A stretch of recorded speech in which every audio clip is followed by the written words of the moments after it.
The Seven Ravens. There was once a man who had 7 sons, and still he had no daughter, however much he wished for one. At length his wife again gave him hope of a child.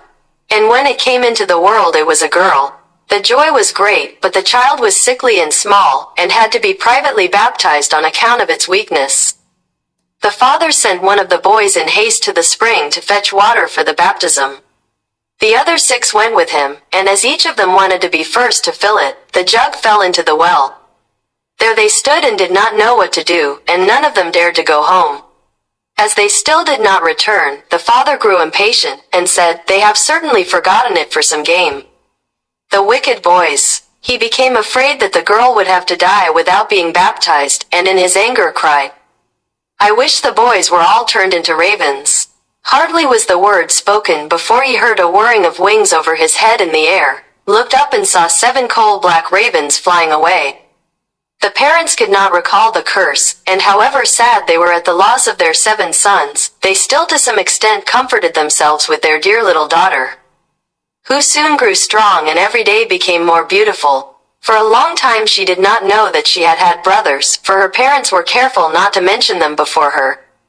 But one day she accidentally heard some people saying of herself that the girl was certainly beautiful, but that in reality she was to blame for the misfortune which had befallen her 7 brothers.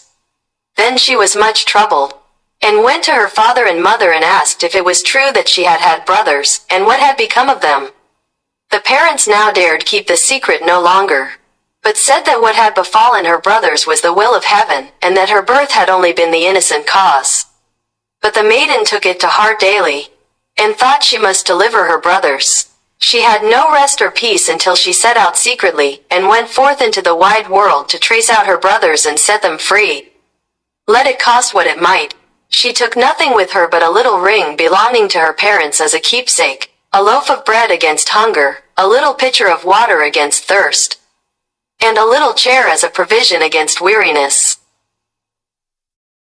And now she went continually onwards, far, far to the very end of the world. Then she came to the sun, but it was too hot and terrible, and devoured little children.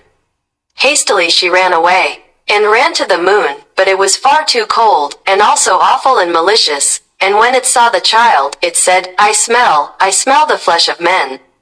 On this she ran swiftly away, and came to the stars, which were kind and good to her, and each of them sat on its own particular little chair. But the morning star arose, and gave her the drumstick of a chicken, and said, "If thou hast not that drumstick thou canst not open the glass mountain, and in the glass mountain are thy brothers." The maiden took the drumstick, wrapped it carefully in a cloth, and went onwards again until she came to the glass mountain. The door was shut, and she thought she would take out the drumstick, but when she undid the cloth, it was empty, and she had lost the good star's present. What was she now to do? She wished to rescue her brothers, and had no key to the glass mountain. The good sister took a knife, cut off one of her little fingers, put it in the door, and succeeded in opening it. When she had gone inside, a little dwarf came to meet her, who said, "My child, what are you looking for?" "I am looking for my brothers, the 7 ravens," she replied. The dwarf said, "The Lord Ravens are not at home, but if you will wait here until they come, step in." Thereupon the little dwarf carried the raven's dinner in, on 7 little plates, and in 7 little glasses, and the little sister ate a morsel from each plate. And from each little glass she took a sip, but in the last little glass she dropped the ring which she had brought away with her. Suddenly she heard a whirring of wings and a rushing through the air. And then the little dwarf said, "Now the Lord Ravens are flying home." Then they came, and wanted to eat and drink, and looked for their little plates and glasses. Then said one after the other, "Who has eaten something from my plate? Who has drunk out of my little glass?" It was a human mouth. And when the 7th came to the bottom of the glass, the ring rolled against his mouth.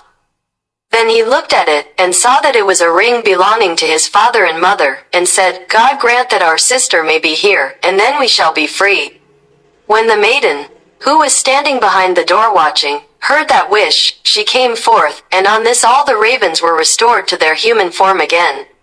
And they embraced and kissed each other, and went joyfully home.